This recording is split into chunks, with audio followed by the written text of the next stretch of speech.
Social Security is going broke, true or not? We'll take a look at 5 common misconceptions that may have some folks out there a bit concerned. Hi, I'm Matt with Carlin Financial Group. And for the best information on how to make your retirement income last as long as you do, subscribe to our channel and ring the bell below to be notified when we post new videos. Social Security is huge and can be complex.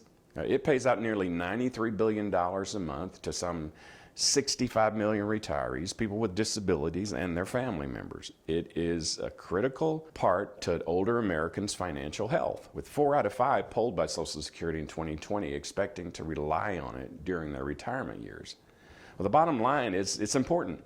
So it's understandable that there could be some concerns or worries about the system itself. So today we're going to talk about 5 common misconceptions that, according to an article by AARP, have Americans either confused or concerned.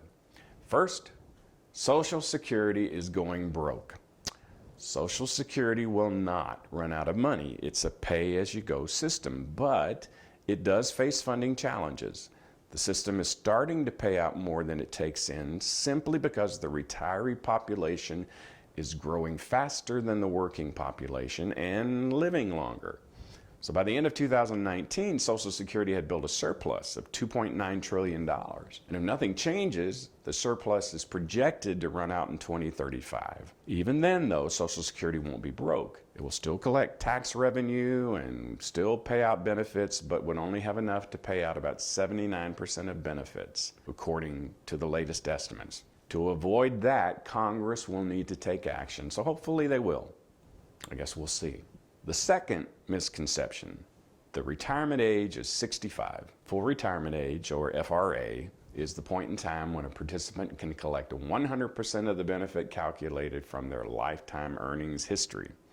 I was born in 1955, and for me that age was 66 and 2 months. Over the next 5 years, that age will increase by 2 months at a time, settling at age 67 for those born 1960 or later. That change occurred in 1983 when Congress raised the retirement age to reduce Social Security's cost. Third, the annual COLA, or cost of living adjustment, is guaranteed. It is true that Social Security law mandates that benefit amounts are adjusted annually to keep up with inflation, but there's no requirement that this produces a yearly increase. So we've been in a period in the last few years of low, almost to no inflation. If there is no measurable inflation, there will be no increase. The fourth misconception, members of Congress don't pay into Social Security, so why would they be concerned about fixing a program that doesn't cover them? Well, that's a common complaint, and at one time it was true. However, in 1984, Congress did come under the Social Security umbrella along with the rest of the federal workforce.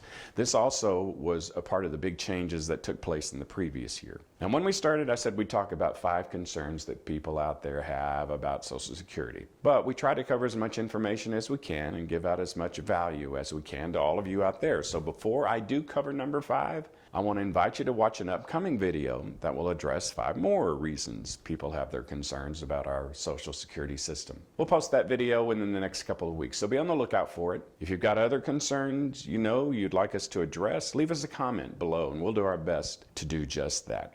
As promised, the 5th misconception we'll talk about today is the belief by some that the government raids Social Security to pay for other programs. Well, there are 2 trust funds that pay out Social Security benefits.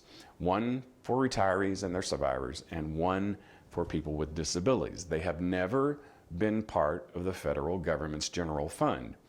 Social Security is a separate, self-funded program. It is true, however, that the federal government does at times borrow from Social Security, and by law, Social Security's tax revenue is invested in special U.S. Treasury securities. And the government can spend the proceeds on a variety of programs, just like bondholders, though. The Treasury has to pay the money back with interest. Borrowing, I suppose, can give some the notion that the government is raiding or even stealing from Social Security. But the government has always made full repayment, and the interest paid actually increases Social Security's assets, an increase of more than $80 billion in 2019 alone. Well, hopefully what we shared today will help put your mind at ease a bit concerning Social Security and its future. There are challenges, But there's still time to answer those challenges, and hopefully our government will come up with those answers. If you'd like our help addressing your Social Security questions and to find out more about how to become a client, you can click the link down below in the description. We appreciate you taking time to join us today. We hope you found it informative, and we'll give it a like and share it with someone who could benefit from the information. If you'd like to stay current with us and the information we share, don't forget to subscribe and hit the bell to be notified of future videos. And remember, as always, live today, plan for tomorrow.